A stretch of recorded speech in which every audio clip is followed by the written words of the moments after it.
शुरू करा गुरु जी अभी कुछ। चलिए सुरेश चंद्र जी, आपका स्वागत है। वक्तव्य प्रस्तुत करिए। गुरुर्ब्रह्मा गुरुर्विष्णु गुरुर्देवो महेश्वराय गुरुर् साक्षात् परब्रह्म तस्मै श्री गुरुवे नमः। अस्मद् गुरुभ्यो नमः। अस्मद् परम गुरुभ्यो नमः। अस्मद् सर्व गुरुभ्यो नमः। श्री राधा कृष्णाभ्यां नमः। श्रीमते रामानुजाय नमः। लंबोदरम परम सुंदरम एकदंतम पीतांबरम त्रिनयनम परमं पवित्रम उद्दय दिवाकर निभोजलकांतिकांतम विघ्नेश्वरम सकल विघ्नहरम नमामि। नारायणं नमस्कृतं नरं चैव नरोत्तमं देवी सरस्वती व्यासं ततो जयमुदीरयेत्। कर्पूरगौरम करुणावतारम संसार सारम भुजगेन्द्रहारम सदा वसंतम हृदयारविंदे भवम भवानी सहितं नमामि। ध्याये नित्यं महेशं रजतगिरिनिभं चारुचंद्रावतंसं रत्नाकल्पोजलांगं परशुमृग वराभीतिहस्तं प्रसन्नं पद्मासीनं समन्तात् स्तुतमर्गणैर्व्यार्धकीर्तिवशानं विश्वादयं विश्वबीजं निखिल भयहरं पंचवक्त्रं त्रिनेत्रं रामाय रामभद्राय रामचंद्राय वेदिसे श्री रघुनाथाय नाथाय सीताय पतये नमः। अंजनानंदनं वीरं जानकी शोकनाशनं कपीशमक्षहंतारं वंदे लंका भयंकरम। भक्त भक्ति भगवंत गुरु चतुर्नाम वपुए इनके पद वंदन किए नाशत विघ्न अनेक।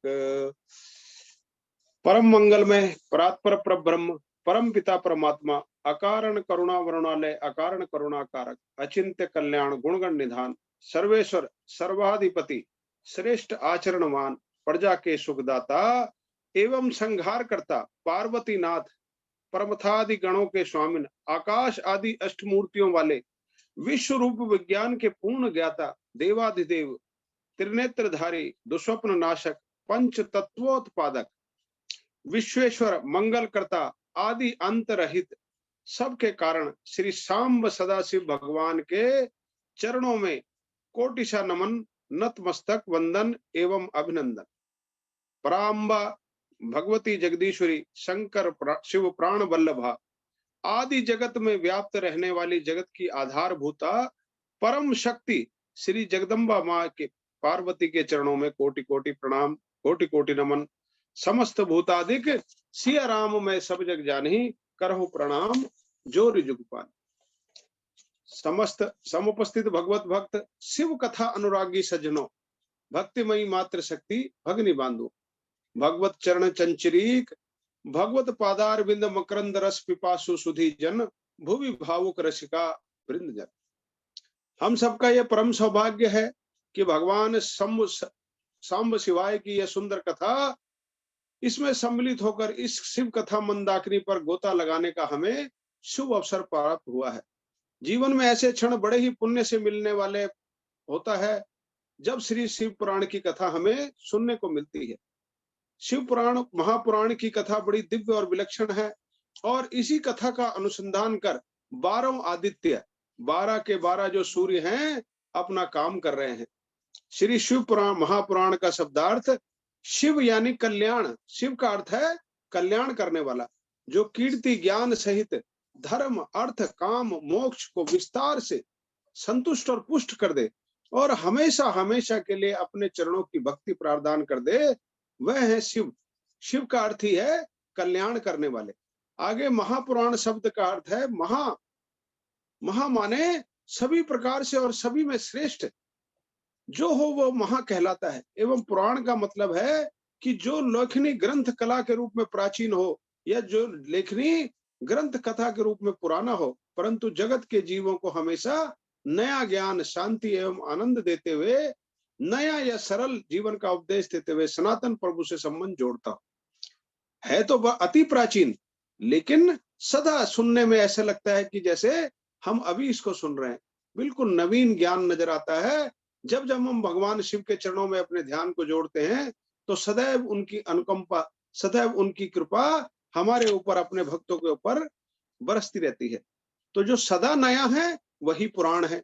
कथा का मतलब होता है कि परमात्मा के सानिध्य में निवास के सुख की अनुभूति की स्थापना करा दे, या परमात्मा के तत्व का ज्ञान कराकर परमात्मा से हमारा संबंध जोड़ दे, एवं शरीर त्याग करने पर जीते जी तो परमात्मा से हमारा संबंध जोड़े ही जोड़े, और शरीर त्यागने पर क्या करे, परमात्मा के इस दिव्य सानिध्य में पहुंचाकर परमात्मा की सायुज्य मुक्ति यानी परमात्मा के चरणों से ही हमारा मिलन करा दे, उसे कथा कहते।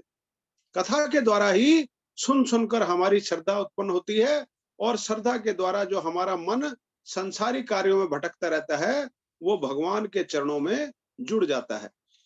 श्री शिव महापुराण श्री वैष्णव भक्ति का उद्गम ग्रंथ है एवं वेदों और उपनिषदों का सार है। भागवत शिव रस सिंधु है, ज्ञान वैराग्य और भक्ति का घर या प्रसूति है। शिव तत्व को प्रकाशित करने वाला अलौकिक प्रकाश पुंज है। मृत्यु को भी मंगल बनाने वाला विशुद्ध ज्ञान शास्त्र है।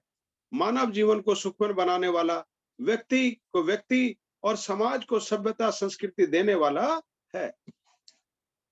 शिव जो है आदि गुरु है, सबसे प्रथम गुरु जो इस धरती के माने जाते हैं वो भगवान शिव हैं। तो ऐसा उनका ये मंगलमय शिव महापुराण जो उनकी गाथाओं से अलंकृत है, और ये महर्षि वेद व्यास जी ने लिखा तो परम कल्याण करने के लिए लिखा। इसको संक्षेप में लिखा उन्होंने। परम शक्ति की आध्यात्मिक रस का वितरण प्याऊ है, परम सत्य की अनुभूति कराने वाला है, और काल या मृत्यु के भय से मुक्त करने वाला है। काल के भय से कैसे मुक्त हो जाएगा कि जो भक्त है महाकाल का, काल उसका क्या करे जो भक्त है महाकाल का। तो महाकाल, काल तो सिर्फ काल है, और भगवान भोलेनाथ क्या है, शिव भगवान क्या है, महाकाल। यह श्री शिव महापुराण कथा शिव स्वरूप है, कल्याणप्रद है, और शिव महापुराण में 11 खंड है। परिचय दिया जा रहा है कि इसके अंदर हमें क्या क्या सुनने को मिलेगा। 11 खंड है तथा विश्वेश्वर रुद्र आदि 7 संहिताएं हैं। शिव महापुराण के आरंभ में महात्म्य का वर्णन किया गया है जो 7 अध्यायों में है। प्रारंभ के 2 अध्यायों में शिव महापुराण की महिमा, देवराज को देवलोक की प्राप्ति, मध्य के 3 अध्यायों में चंचुला को वैराग्य, चंचुला को शिव पद की प्राप्ति और बिंदु का उद्धार, अंतिम के 2 अध्यायों में शिव महापुराण सुनने की विधि और श्रोताओं के पालन करने योग्य क्या क्या नियम होंगे ये बताया गया है। महात्म्य का अर्थ होता है महिमा, महत्तम ज्ञान पूर्वक श्रद्धा भोति। जब हम किसी के परिचय जान जाते हैं, किसी की महिमा को जान जाते हैं, तो हमारा उस चीज से परिचय हो जाता है और उसमें श्रद्धा हो जाती है। महिमा के ज्ञान के पश्चात ही उसमें श्रद्धा उत्पन्न होती है। जैसे हम कहते हैं कि फला पंडित जी हैं, वो तो बड़े आचार्य हैं, बहुत विद्वान हैं, और बहुत वेद पाठी हैं, बहुत ग्रंथों का उनको ज्ञान है, भगवान के बहुत भक्त हैं, तो हमारा मन जो है उनके प्रति श्रद्धा से झुक जाता है। तो जाने बिन ना होत प्रतीति, बिन प्रतुति होत नहीं प्रीति। कि गोस्वामी जी कह रहे हैं कि जाने बिन प्रतीति नहीं होती, और जब हम जान जाते हैं बिन प्रतीत होत नहीं रीति, तभी हमारी किसी चीज में प्रतीति होती है। आइए शिव जी का ध्यान करते हुए हम महात्म्य की कथा में प्रवेश करें। सच्चिदानंद रूपाय भक्तानुग्रहकारिणे, माया निर्मित विश्वाय माहेश्वराय नमो नमः। सत चित आनंद, सत घन चित घन आनंद, सत चित आनंद सच्चिदानंद। सत का मतलब त्रिकाल अवधि, जिसका अस्तित्व सत्य तीनों, सृष्टि से पहले भी, सृष्टि के रूप में भी और सृष्टि के बाद भी है, वो तीनों कालों में रहने वाला अस्तित्व सत्य है। चित्त माने प्रकाश, जो स्वयं प्रकाश है और अपने प्रकाश से सबको प्रकाशित करते हैं। आनंद माने आनंद देने वाला, जो स्वयं आनंद स्वरूप होकर समस्त जगत को आनंद प्राप्त करते हैं, वो भोलेनाथ है। इस प्रकार ऐसे कार्यों को करने वाले को सच्चिदानंद कहा गया है। वो सच्चिदानंद कल्याण स्वरूप आदि शिव ही है, भोलेनाथ ही है। अर्थात सत्य भी शिव है, चित्त भी शिव है, और आनंद भी शिव है। सच्चिदानंद रूपाय, तथा जिनका आदि मध्य अंत तीनों ही सत्य है, तथा सत्य था एवं सत्य रहेगा। सदा शिव जो है सदा ही सबके आदि गुरु हैं, और सदा ही हमेशा पूजित रहेंगे। ऐसे शाश्वत सनातन श्री शिव को ही सच्चिदानंद कहते हैं। रूपाय मानो गुण, ऐसे गुण धर्म वाले भक्तानुग्रह कारणे अपने भक्तों पर शीघ्र प्रसन्न हो जाते हैं। एक लोटे जल से ही प्रसन्न होने वाले मेरे महादेव, एक बिल्व पत्र से प्रसन्न होने वाले मेरे महादेव, एक धूप अगरबत्ती जो भी आप चढ़ाना चाहते हैं, धूप दीप पुष्प जो आप चढ़ाओगे, छोटे से छोटी चीज से ही जो है शीघ्र प्रसन्न हो जाते हैं। खाली ओम नमः शिवाय एक बारी बोल दिया, उसी से प्रसन्न होकर सब कुछ दे दिया। तो ऐसे मेरे भगवान बड़े दयालु हैं। माया निर्मित विश्वाय, अपनी माया से ही इस विश्व का निर्माण करते हैं, पालन व संहार भी इसका करते हैं। माहेश्वराय नमो नमः, ऐसे देवों के देव महादेव माहेश्वर के चरणों में कोटि कोटि प्रणाम है। सौनक जी के साधन विषयक प्रश्न पूछने पर सूत जी उन्हें शिव महापुराण की महिमा सुनाते हैं।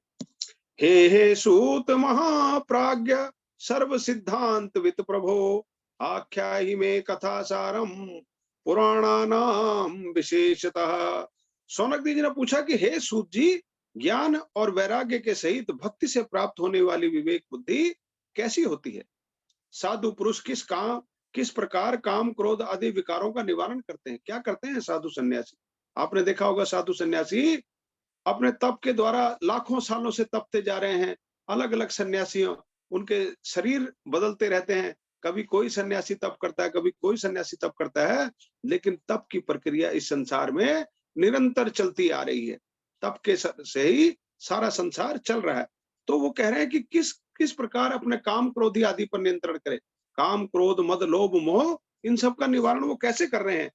जीवांश असुरा सुरताम प्राप्ता प्रायो घोर कलाव्या, कलयुग में प्राय जीव असुर स्वभाव के हो गए।